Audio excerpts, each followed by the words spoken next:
হাসনাতের উপরে এখানে যে হামলার ঘটনাটি, এবং দেখতে পাচ্ছেন যে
আসসালামু আলাইকুম প্রিয় দর্শক, এনসিপির পদযাত্রা কিংবা সমাবেশকে ঘিরে পুরো গোপালগঞ্জ থমথমে অবস্থায় রয়েছে এবং সকাল থেকেই আমরা জানি যে তুমুল একটা উত্তেজনাপূর্ণ পরিবেশের মধ্যে পুরো গোপালগঞ্জের সার্বিক পরিবেশ।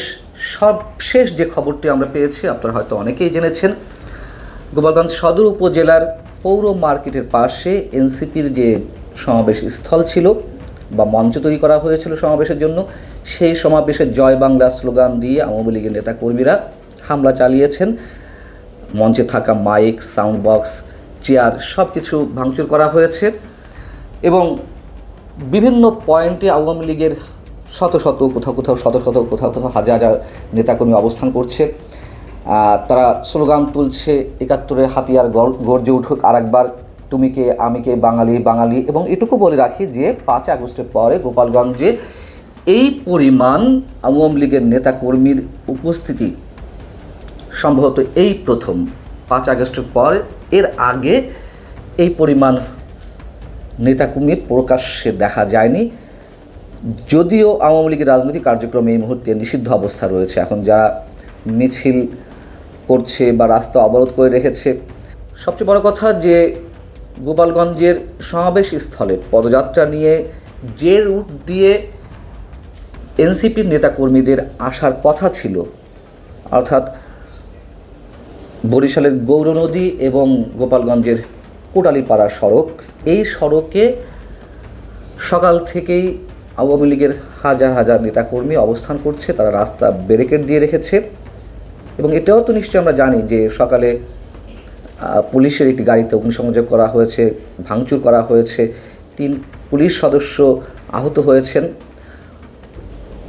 ওই গাড়িতে হামলার বিষয়টি দেখার জন্য গোপালগঞ্জের ইউএনও সদর উপজেলার সম্ভবত ইউএনও, তিনি যখন বিষয়টি দেখার জন্য যাচ্ছিলেন, তার গাড়ির সামনেও ব্যারিকেড সৃষ্টি করা হয় গাছ ফেলে এবং তার গাড়িতেও হামলা করা হয়, ভাঙচুর করা হয়। এই অবস্থায় এসে আওয়ামী লীগের নেতাকর্মীরা যেটা বলছেন যে কোনো অবস্থাতেই এনসিপির পদযাত্রা গোপালগঞ্জে হতে দেওয়া হবে না বা তাদেরকে সমাবেশ করতে দেওয়া হবে না। এদিকে আবার এনসিপির নেতাকর্মীরা যেটা বলছেন যে তারা যে কোনো মূল্যে তারা তাদের কর্মসূচি পালন করবে। সব কিছু মিলে একটা টান উত্তেজনা, আর উত্তেজনা খানিকটা বহিঃপ্রকাশ তো দেখা গেছেই। এবং এই উত্তেজনার কেন সৃষ্টি হলো, এর আগেও আমরা অনেকেই মন্তব্য করেছি যে এনসিপির পদযাত্রা কিংবা সমাবেশ যে কোনো জায়গায় করার অধিকার রয়েছে, কিন্তু এই উত্তেজনাটা কারা সৃষ্টি করলো? কি দরকার ছিল উস্কানি দেওয়ার যে মার্চ টু গোপালগঞ্জ পদযাত্রা না বলে অন্য সব জায়গায় যেহেতু পদযাত্রা শব্দটা ইউজ করা হচ্ছে প্রত্যেক জেলায়, সেখানে গোপালগঞ্জের ক্ষেত্রে মার্চ টু গোপালগঞ্জ করা হলো? কোনো প্রয়োজন নেই, কোনো প্রয়োজন ছিল না। এবং যে চরম বিভক্তি এই মুহূর্তে পুরো বাংলাদেশে দেখা যাচ্ছে শেখ হাসিনার চলে যাওয়ার পর বা তার শাসন ব্যবস্থার অবসানের পর, এরকম বিভক্তি সম্ভবত স্বাধীন বাংলাদেশে এর আগে দেখা যায়নি। এদিকে আরও যে ঘটনাটি ঘটেছে, নির্বাচন কমিশনের ওয়েবসাইট থেকে নিবন্ধন স্থগিত দল আওয়ামী লীগের নিবন্ধন এর মধ্যে স্থগিত করা হয়েছে। আওয়ামী লীগের যে প্রতীক ছিল নৌকা, সেটি সরিয়ে ফেলা হয়েছে। এটিও আরও একটা তুমুল বিতর্কের সৃষ্টি করা হলো। কেন নৌকা প্রতীক সরিয়ে ফেলা হয়েছে এই প্রশ্নের জবাবে ইসি সচিবালয়ের সিস্টেম ম্যানেজার মোহাম্মদ রফিকুল হক যেটি বলছেন, ঊর্ধ্বতন কর্তৃপক্ষের নির্দেশে নৌকা প্রতীক সরিয়ে ফেলা হয়েছে। তবে আওয়ামী লীগের নাম রয়েছে, আওয়ামী লীগের নামের পাশে সেখানে ব্র্যাকেটে স্থগিত লেখা রয়েছে।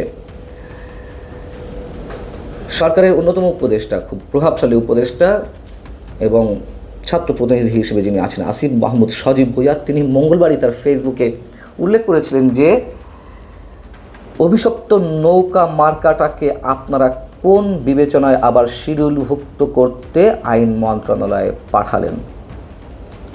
কারণ এর আগে এনসিপির পক্ষ থেকে দাবি করা হয়েছিল যে নৌকা প্রতীক যেন তুলে নেওয়া হয়। তার জবাবে নির্বাচন কমিশনার আব্দুর রহমান মাসুদ যেটি বলেছিলেন যে প্রতীক কখনো নিষিদ্ধ হয় না, নৌকা প্রতীক তো একটা পার্টির জন্য বরাদ্দ দেওয়া হয়েছে।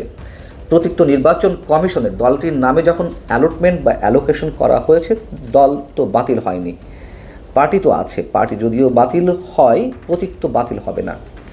এই যখন স্পষ্ট মেসেজ ছিল নির্বাচন কমিশনের, তখন আসিফ মাহমুদ সজীব ভুঁইয়ার একটা স্ট্যাটাসেই নৌকা প্রতীক সরিয়ে ফেলা হলো এবং নির্বাচন কমিশন তো স্বীকার করে নিয়েছে যে ঊর্ধ্বতন কর্তৃপক্ষের নির্দেশে নৌকা প্রতীক সরিয়ে ফেলা হয়েছে। তার মানে কোনো ধরনের আইনের তোয়াক্কা না করে বা প্রচলিত যে আইন বিধানগুলো রয়েছে সেগুলোর প্রতি সম্মান না করে কর্তৃপক্ষ নির্দেশ দিলেই সেই নির্দেশ নির্বাচন কমিশনও পালন করতে বাধ্য হচ্ছে। অর্থাৎ আগামী নির্বাচন যে কতটা সুষ্ঠু, অবাধ, নিরপেক্ষ হবে সেই প্রশ্নের জায়গা থেকে নৌকা প্রতীক সরিয়ে ফেলার মাধ্যমে যে দৃষ্টান্ত স্থাপিত হলো তার উত্তরটি আমরা খুব সহজেই পেয়ে যেতে পারি। এবং এই যে নৌকা প্রতীক সরিয়ে ফেলার যে দাবি আসিফ মাহমুদ সজীব ভুঁইয়ার, যিনি বলছেন যে অভিশপ্ত নৌকা অভিশপ্ত, এই নৌকা প্রতীক নিয়েই তো আওয়ামী লীগ নির্বাচন করে যে নিরঙ্কুশ সংখ্যাগরিষ্ঠতা অর্জন করেছিল 70-এর নির্বাচনে, পাকিস্তানের শাসক গোষ্ঠী সংখ্যাগরিষ্ঠ দলের হাতে যখন ক্ষমতা হস্তান্তর করতে টালবাহানা শুরু করলো, সেই থেকেই তো স্ফুলিঙ্গ থেকে দাবানল ছড়িয়ে পড়ল সারা পূর্ব পাকিস্তানে এবং তার মধ্য দিয়েই মুক্তিযুদ্ধের যে চূড়ান্ত পথটি তা নির্ধারিত হলো আমাদের জন্য। আওয়ামী লীগকে ফ্যাসিবাদ বলি, স্বৈরাচার বলি, যাই বলি না কেন, আমি আমার ইতিহাসকে কীভাবে অস্বীকার করব, নৌকা প্রতীককে কীভাবে অভিশপ্ত বলবো? মানে এটিও একটা পূর্ব পরিকল্পনা। আমাদের স্বাধীনতা যুদ্ধের, মুক্তিযুদ্ধের কোনো কিছু থাকবে না, কোনো কিছু রাখা হবে না, নৌকাকে অভিশপ্ত প্রতীক বলা হচ্ছে। বলুন না, যা ইচ্ছে আওয়ামী লীগকে বলুন, আমরাও বলতে পারি। এমন তো না যে আওয়ামী লীগ দুধে ধোয়া। আওয়ামী লীগ অবশ্যই স্বৈরাচারী আচরণ করেছে 15 বছরে, কিন্তু আমি তার সাথে সাথে ইতিহাসের সব কিছুকে অভিশপ্ত বলবো, এইগুলো থাকবে না, থাকার কথা নয়। গোপালগঞ্জে শেষ পর্যন্ত কি হয় আমাদের দেখার প্রয়োজন রয়েছে এবং সেখান থেকে নতুন করে যে কোনো ধরনের সমীকরণ অনেকেই নির্ণয় করতে পারেন এবং রাজনৈতিক মোড় অন্যদিকে ঘুরতে পারে। দেখা যাক কি হয়।